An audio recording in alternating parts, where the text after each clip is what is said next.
Hello friends, this is सार Gupta and welcome back to the Parcham. आज हम चैप्टर 22 पार्लियामेंट पे बेस्ड एमसीक्यूज को कंटिन्यू करेंगे।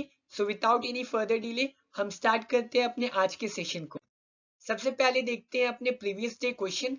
प्रीवियस डे क्वेश्चन था all revenues receive by the government of India are credited to, यानी कि जो भारत सरकार है वो जितना भी राजस्व प्राप्त करती है वो कहाँ जाता है। Option A PM care fund, consolidated fund of India, contingency fund of India, public account of India. इसका सही आंसर था option B, consolidated fund of India. Consolidated fund of India की बात किस आर्टिकल में की गई है? आर्टिकल 266 में। कंटिजेंसी फंड की बात कहाँ की गई है? 267 में। And public account of India की बात कहाँ की गई है? आर्टिकल 266 में। ठीक है। एंड जहां तक बात है भैया पीएम केयर फंड की, तो पीएम केयर फंड की बात कॉन्स्टिट्यूशन में कहीं भी नहीं की गई। पीएम केयर फंड तो अभी अभी बनाया गया है। और पीएम केयर फंड है क्या? It is a public charitable trust with the prime minister as his chairman. ये सारी चीजें आपको क्लियर होनी चाहिए। बढ़ते हैं हम अपने आज के क्वेश्चंस के साथ। एंड पहला क्वेश्चन है who addresses the first session after each general election, यानी कि जनरल इलेक्शन के बाद पहला सेशन कौन एड्रेस करता है, कौन संबोधित करता है? Option A president, option B vice president, option C prime minister, option D home minister. तो इसका सही आंसर है ऑप्शन ए प्रेसिडेंट। और ये जो सेशन होता है उनका जनरल इलेक्शन के बाद पहला वाला, उसमें वो क्या चीजें बताते हैं? वो बताते हैं जो नई सरकार आई है उसकी पॉलिसीज क्या है, उसके प्रोग्राम्स क्या हैं। अगर पिछली वाली सरकार ही वापस आ गई है तो उसने क्या क्या अचीव किया, वो इस वाले टर्म में क्या अचीव करना चाहते हैं, ये सारी चीजें प्रेसिडेंट बताते हैं। ठीक है। Second question, consider the following statement. पहला, the government of India has two budget, namely the railway budget and the general budget. यानी भारत सरकार के दो तरीके के बजट होते हैं, एक होता है रेलवे और एक होता है जनरल बजट। दूसरा, joint sitting of parliament is govern by the rules of procedure of Lok Sabha, यानी कि जब कभी संयुक्त बैठक हो संसद की तो किस तरीके के रूल्स होते हैं, क्या वो लोकसभा की होते हैं, ये पूछ रहा है क्वेश्चन। कौन सा स्टेटमेंट सही है? Option A one only, option B two only, option C both one and two, option D neither one not two. इसका सही आंसर है ऑप्शन बी टू ओनली। क्यों? क्योंकि पहला स्टेटमेंट हमारा गलत है। जो भारत सरकार है उसका केवल एक बजट होता है, वो है जनरल बजट। 2016 से पहले रेलवे बजट और जनरल बजट अलग अलग होता था, लेकिन अगस्त 2016 में सेंट्रल गवर्नमेंट ने क्या किया था, रेलवे बजट को जनरल बजट के साथ मर्ज कर दिया था। दूसरा स्टेटमेंट हमारा सही है, क्योंकि जब कभी भी जॉइंट सीटिंग होती है पार्लियामेंट की तो उसको गवर्न करता है rules of procedure of Lok Sabha, और ये चीज लिखी है आर्टिकल 108 में। और प्रिसाइड कौन करता है? लोकसभा का स्पीकर। ठीक है। Third question, the salary and allowances of leader of opposition is equivalent to, यानी कि जो विपक्ष का नेता होता है उसका वेतन और भत्ता किसके बराबर होता है? Option A cabinet minister, option B Lok Sabha speaker, option C chairman of Rajya Sabha, option D president of India. इसका सही आंसर है ऑप्शन ए कैबिनेट मिनिस्टर। अब जो लीडर ऑफ ओपोजिशन होता है उसको salary and allowances cabinet minister के बराबर मिलते हैं, लेकिन ये चीज कब से स्टार्ट हुई? ये चीज स्टार्ट हुई 1977 से, क्योंकि 1977 में लीडर ऑफ ओपोजिशन को स्टैट्यूटरी रिकॉग्निशन प्रोवाइड की गई थी। अब लीडर ऑफ ओपोजिशन क्या होता है ये समझते हैं। कोई भी ऐसी ओपोजिशन पार्टी, कोई भी नहीं, आई मीन की जो सबसे बड़ी ओपोजिशन पार्टी होगी एंड जिसकी कम से कम 1/10 ऑफ द टोटल सीट्स होगी हाउस की, उसको उस पार्टी के लीडर को बोलेंगे लीडर ऑफ ओपोजिशन। ठीक है। Fourth question, consider the following statement. ये एक प्रीवियस ईयर क्वेश्चन है, 2013 में पूछा जा चुका है। पहला, the chairman and deputy chairman of Rajya Sabha are not the members of that house, यानी कि chairman and deputy chairman Rajya Sabha के मेंबर नहीं होते हैं। Second, while the nominated members of the two houses of the parliament have no voting right in the presidential election, they have the right to vote in the election of vice president, यानी कि जो parliament के nominated members होते हैं, मनोनीत सदस्य होते हैं, उनका प्रेसिडेंशियल इलेक्शन में तो कोई रोल नहीं है, लेकिन वाइस प्रेसिडेंट के इलेक्शन में वो पार्ट करते हैं। Select the correct statement. Option A one only, option B two only, option C both one and two, option D neither one not two. इसका सही आंसर क्या है? इसका सही आंसर है ऑप्शन बी टू ओनली। पहले स्टेटमेंट हमारा गलत है, क्योंकि डेप्टी चेयरमैन जो है वो मेंबर होता है राज्यसभा का। इसमें क्या लिखा है कि राज्यसभा के मेंबर नहीं होते, केवल और केवल चेयरमैन जो होता है वो राज्यसभा का मेंबर नहीं होता, बट डेप्टी चेयरमैन जो है वो राज्यसभा का मेंबर होता है। पहला स्टेटमेंट हमारा गलत हो गया।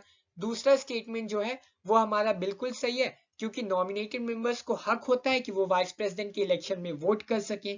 ठीक, और वाइस प्रेसिडेंट क्या होता है? वाइस प्रेसिडेंट होता है राज्यसभा का एक्स ऑफिशियो चेयरमैन, और ये चीज लिखी है आर्टिकल 64 में, है ना।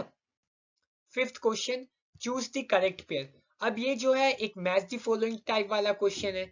एक साइड में हमारे पास है आर्टिकल 79, आर्टिकल 105, आर्टिकल 112, आर्टिकल 368। दूसरी साइड में हमारे पास है annual financial statement, procedure to amend the constitution, constitution of parliament, parliamentary privileges. अब इसका सही आंसर क्या है वो आपको बताना है। आपको मैं 10 सेकंड दे रहा हूं, आप अच्छे से क्वेश्चन को देखो, क्योंकि मैच द फॉलोइंग वाला है, समझने में थोड़ा टाइम लगता है, और फिर सही आंसर डिसाइड करो। ठीक है,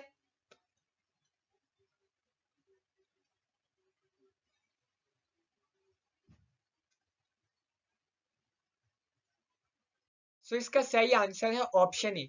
ऑप्शन ए क्यों? क्योंकि आर्टिकल 79 में कॉन्स्टिट्यूशन ऑफ पार्लियामेंट की बात की गई है कि पार्लियामेंट में प्रेसिडेंट होते हैं, लोकसभा होती है, राज्यसभा होती है। ये चीज आर्टिकल 79 में लिखी है। आर्टिकल 105 में पार्लियामेंट्री प्रिविलेजेस की बात होती है। आर्टिकल 112 में हमने अपने प्रीवियस क्लास में भी पढ़ा था, एनुअल फाइनेंशियल स्टेटमेंट की बात होती है, जिसको नॉर्मल भाषा में बजट बोला जाता है। और आर्टिकल 368 में procedure to amend the constitution की बात होती है ना। और इसको कहां से लिया गया है? साउथ अफ्रीका से। सो ऑप्शन ए यानी कि 1 का सी, 2 का डी, 3 का ए, 4 का बी, ये हमारा सही आंसर होगा। Sixth question, consider the following statements. पहला, parliament serve as the highest deliberative body in the country, यानी जो संसद है वो देश में सर्वोच्च विचार विमर्श करने वाली संस्था के रूप में कार्य करती है। Second, all ordinance must be approved by parliament within 4 weeks after its reassembly, यानी कि जो भी अध्यादेश होते हैं वो पार्लियामेंट को 4 हफ्ते के अंदर ही अप्रूव करना होता है। अब यहाँ कौन सा स्टेटमेंट इनकरेक्ट है, कौन सा स्टेटमेंट गलत है, ये आपको बताना है। Option A 1 only, option B 2 only, option C both 1 and 2, option D none of the above. सो इसका आंसर सही है ऑप्शन बी 2 ओनली, क्योंकि केवल और केवल दूसरा स्टेटमेंट यहाँ गलत है। ऑर्डिनेंस को 4 हफ्तों के अंदर अप्रूव नहीं करना होता, ऑर्डिनेंस को 6 हफ्तों के अंदर अप्रूव करना होता है। और ये चीज लिखी है आर्टिकल 123 को। आर्टिकल 123 में एंड ऑर्डिनेंस केवल और केवल तब प्रोमलगेट किए जा सकते हैं जब either of the house of parliament is not in session, या फिर दोनों ही हाउस सेशन में ना हो। और पहला स्टेटमेंट तो बिल्कुल सही, with no doubt parliament is the highest deliberative body in our country, है ना। Seventh, Rajya Sabha has equal powers with Lok Sabha in, यानी कि जो राज्यसभा है उसकी लोकसभा में किस रिगार्ड में इक्वल पावर है? पहला, matter of creating new all India services, amending the constitution, removal of government, making cut motion, यानी कट मोशन बनाना, और ऑल इंडिया सर्विस मतलब अखिल भारतीय सेवाएं। ठीक, ये शायद हमने पहले भी डिस्कस कर लिया है। सो आज देखते हैं कि कितनों से सही बनता है। और वैसे भी एक प्रीवियस ईयर क्वेश्चन है, प्रीवियस ईयर क्या अभी फिलहाल में ही पूछा गया था 2020 में, मतलब 1-2 साल पहले ही, है ना। सो इसका सही आंसर है option B, amending the constitution, क्योंकि आर्टिकल 368 में क्लियरली लिखा है कि जो भी प्रोसीजर होगा, यानी कि जब कभी हम कॉन्स्टिट्यूशन को अमेंड करना चाहेंगे तब दोनों के दोनों हाउस को उसको सेपरेटली ऐसे बिल को पास करना पड़ेगा बाय स्पेशल मेजोरिटी। जहां तक बात है ऑल इंडिया सर्विसेज की, जिसके बारे में आर्टिकल 312 में लिखा गया है, उसमें राज्यसभा को स्पेशल पावर है, क्योंकि राज्यसभा ही ऑल इंडिया सर्विस बनाने की बात कर सकता है, लोकसभा नहीं कर सकता। सी की बात करें गवर्नमेंट की रिमूवल की, रिमूव कैसे करोगे? इम्पीचमेंट मोशन से। इम्पीचमेंट कहाँ ला सकते हैं? केवल और केवल लोकसभा में, तो राज्यसभा के साथ तो इक्वल पावर नहीं हुई। कट मोशंस केवल और केवल लोकसभा में, तो राज्यसभा के साथ इक्वल पावर नहीं हुई। सो सही आंसर है option B, amending the constitution. अब आर्टिकल 312 क्या है वो देखते हैं, यानी कि जो ऑल इंडिया सर्विसेज है उसके रिगार्ड में क्या लिखा हुआ है। यहाँ लिखा है आर्टिकल 312 में, with regard to the creation of all India services, Rajya Sabha has special powers such that if Rajya Sabha is passing a resolution by a majority of the 2/3 of the members present and voting, Parliament may by law create one or more all India services in national interest। बहुत लंबा है यार। इसका मतलब ये है कि राज्यसभा के पास ये स्पेशल पावर है कि वो किसी ऑल इंडिया सर्विस को बना सकती है इन नेशनल इंटरेस्ट, एंड ऐसे रेजोल्यूशन को उसे पास करना होगा 2/3 ऑफ द मेंबर्स के साथ। ठीक है, अब 8th question, the parliament of India exercises control over the function of council of minister through, यानी कि जो भारत की संसद है वो किस प्रकार मंत्री परिषद के कार्यों पर नियंत्रण रखती है, कंट्रोल रखती है। ये 2017 में पूछा जा चुका क्वेश्चन है। ऑप्शन 1, ऑप्शन नहीं मतलब तीन चीजें, adjournment motion, question hour, supplementary question. अब करेक्ट स्टेटमेंट आपको पता करना है, बहुत इजी क्वेश्चन है। Option A 1 only, option B 2 and 3 only, option C 1 and 3 only, option D 1, 2 and 3। So इसका सही आंसर है ऑप्शन डी 1, 2 and 3, क्योंकि इन तीनों के थ्रू जो है पार्लियामेंट जो है काउंसिल ऑफ मिनिस्टर्स पे कंट्रोल रखती है। अब ये एडजर्नमेंट मोशन क्या है, क्वेश्चन आवर क्या होता है, ये सप्लीमेंट्री क्वेश्चन क्या है, ये सारी चीजें क्या है, इसे समझते हैं। ठीक, सो जहां तक बात है एडजर्नमेंट मोशन की, तो जब कभी कोई प्राइवेट मेंबर या मिनिस्टर हाउस का अटेंशन किसी अर्जेंट पब्लिक इंपॉर्टेंट किसी अर्जेंट पब्लिक इंपॉर्टेंस वाले मैटर की तरफ खींचना चाहता है, तब वो लाता है एडजर्नमेंट मोशन। एडजर्नमेंट मोशन को लाने के लिए कम से कम 50 लोगों का सपोर्ट होता है, सपोर्ट चाहिए होता है। अब एडजर्नमेंट मोशन का पर्पस क्या है वो तो मैंने आपको बता दिया।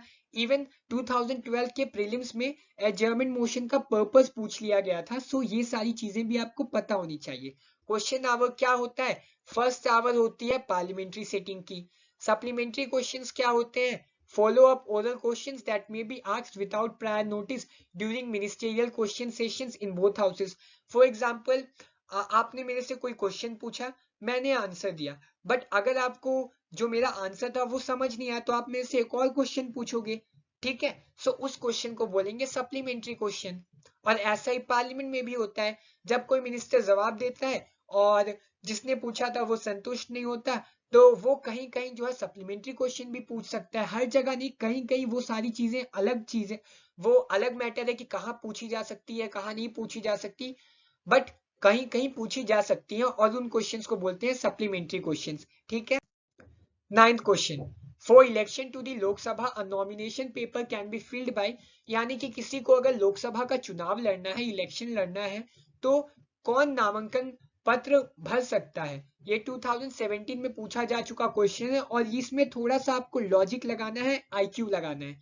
Option A, anyone residing in India, option B, a resident of the constituency from which the election is to be contested, option C, any citizen of India whose name appears in the electoral roll of a constituency, option D, any citizen of India, यानी कि भारत का कोई भी नागरिक। इसका सही answer क्या है, इसका सही आंसर है ऑप्शन सी।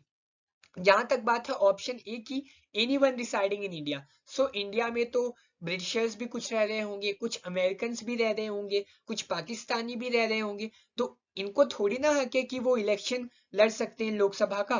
तो पहला तो गलत है, सिंपल सा लॉजिक। दूसरा, a resident of the constituency from which the election is to be contested, ये भी गलत बात है। रेसिडेंट का तो मैटर ही यहाँ नहीं आता कि आप रेसिडेंट हो या ना हो, इसका तो कोई मतलब ही नहीं है। दूसरा भी गलत है। अगर हम बात करें सी की, तो सी हमारा बिल्कुल सही है, क्योंकि ऐसा कोई भी नागरिक जिसका नाम जो है इलेक्टोरल रोल में है वो लड़ सकता है election. Option D, any citizen of India. बहुत सारे बच्चे यहाँ कंफ्यूज हुए होंगे और उन्होंने डी चूज किया होगा, लेकिन आप थोड़ा सा लॉजिक लगाओ। ये जो न्यू बॉर्न बेबी है, बहुत स्वीट सी बेबी है, और इसके जो पेरेंट्स है वो इंडियन है और ये एक इंडियन सिटीजन है, क्या ये भी इलेक्शन लड़ सकती है लोकसभा का? ये नहीं लड़ सकती इलेक्शन। इलेक्शन लड़ने के लिए लोकसभा की कम से कम एज होनी चाहिए 25। तो पहली शर्त इलेक्शन लड़ने का लोकसभा की सिटीजन नहीं है, पहली शर्त है कि आप सिटीजन हो, बट उसके साथ साथ आपकी एज 25 साल हो।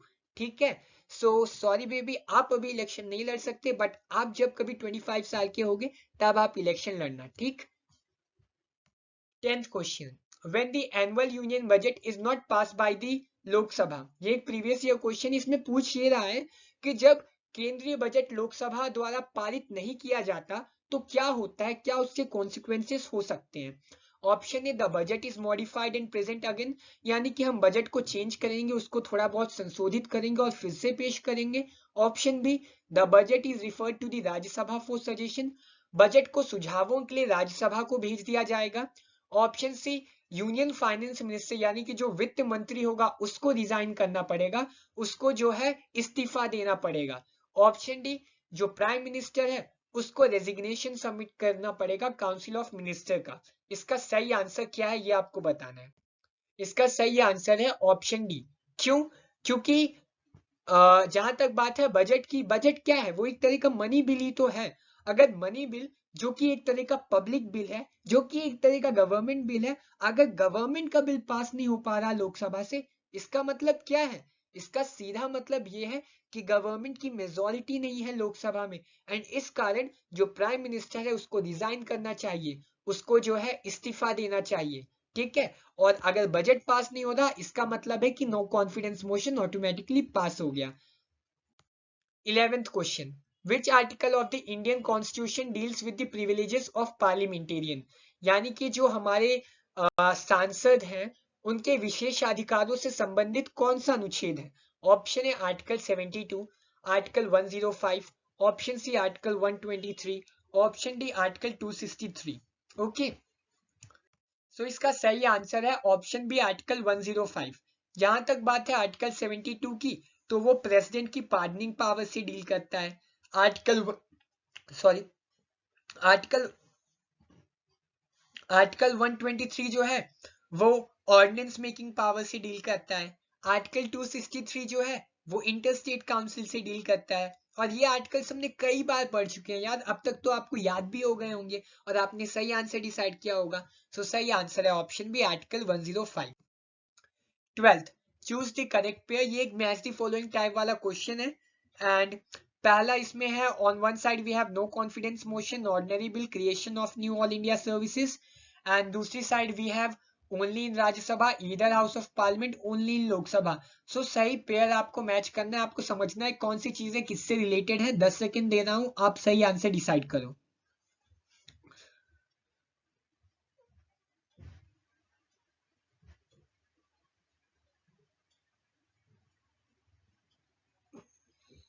सो इसका सही आंसर क्या है? इसका सही आंसर है ऑप्शन ए। ऑप्शन ए क्यों? क्योंकि नो कॉन्फिडेंस मोशन केवल और केवल लोकसभा में इंट्रोड्यूस किया जा सकता है, ऑर्डिनरी बिल कहीं भी लाया जा सकता है, एंड ऑल इंडिया सर्विसेज के रिगार्ड में स्पेशल पावर्स किसके पास है? राज्यसभा के पास। सो ऑप्शन ए हमारा सही होगा। 13th, the resolution for removing the vice president of India can be moved in the, यानी कि जो भारत के उपराष्ट्रपति होते हैं उनको अगर हटाने का प्रस्ताव रखना है तो वो कहाँ रखा जा सकता है? ऑप्शन ए लोकसभा एलोन यानी कि केवल लोकसभा में, option be either house of parliament में, ऑप्शन सी जॉइंट सिटिंग यानी केवल और केवल जब संसद की संयुक्त बैठक होगी तब, ऑप्शन डी राज्यसभा एलोन। अब इसका सही आंसर है ऑप्शन डी राज्यसभा एलोन, और ये चीज लिखी है 67 क्लॉज बी में, और इस रेजोल्यूशन को पास करना पड़ेगा राज्यसभा को स्पेशल मेजोरिटी के साथ। एंड एक बार राज्यसभा ने पास कर दिया उसके बाद जो है लोकसभा को भी अप्रूव करना पड़ेगा, बट इस रेजोल्यूशन को केवल और केवल कहाँ इंट्रोड्यूस किया जा सकता है? राज्यसभा में।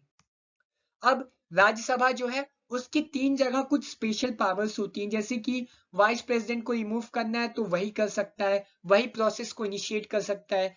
अगर पार्लियामेंट को ऑथराइज करना है स्टेट सब्जेक्ट्स पे लॉ बनाने के लिए तो वो भी राज्यसभा ही कर सकता है under article 249। All India services नहीं बनानी है तो वो भी राज्यसभा ही बोलेगा आर्टिकल 312 में। सो ये तीनों चीजें आपको पता होनी चाहिए। 14th, which one of the following is not the source of powers and duties of Lok Sabha speaker? So जो लोकसभा अध्यक्ष होते हैं उसकी बहुत सारी पावर्स होती हैं, बहुत सारी ड्यूटीज होती हैं। अब उन पावर्स एंड ड्यूटीज का इन चारों में से कौन एक सोर्स नहीं है, कौन एक स्रोत नहीं है?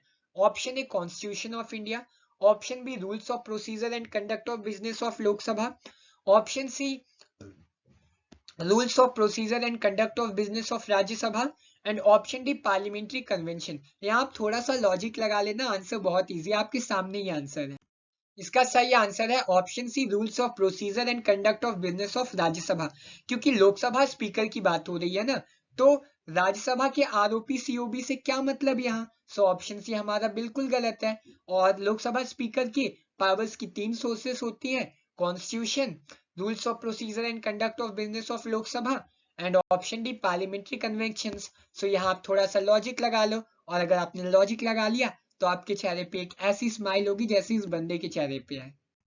15th, the authorization for the withdrawal of funds from the consolidated fund of India must come from, यानी कि जो भारत की संचित निधि है उससे अगर हमें पैसे निकालने हैं तो उसके लिए हमें किससे परमिशन लेनी पड़ेगी? ये एक प्रीवियस ईयर क्वेश्चन है और आपको इसका आंसर जो है कमेंट करके बताना है। 4 ऑप्शन है, A president of India, B parliament of India, C prime minister of India, D union finance minister. जो भी आंसर है वो आप हमें कमेंट करके जरूर बताइए। इस तरीके से खत्म होता है हमारा आज का सेशन। आपसे कितने बने वो आप हमें कमेंट करके बताइए, एंड आपसे अगर ये क्वेश्चन बनता है 15th वाला तो उसका भी कमेंट आप जरूर करिएगा। मिलते हैं नेक्स्ट लेक्चर में। नेक्स्ट लेक्चर में हम कवर अप करेंगे chapter 23 parliamentary committees, chapter 24 parliamentary forum, chapter 25 parliamentary group पे बेस्ड एमसीक्यूज को। Do prepare these 3 chapters and मिलते हैं नेक्स्ट क्लास में। Till that, bye bye and thank you.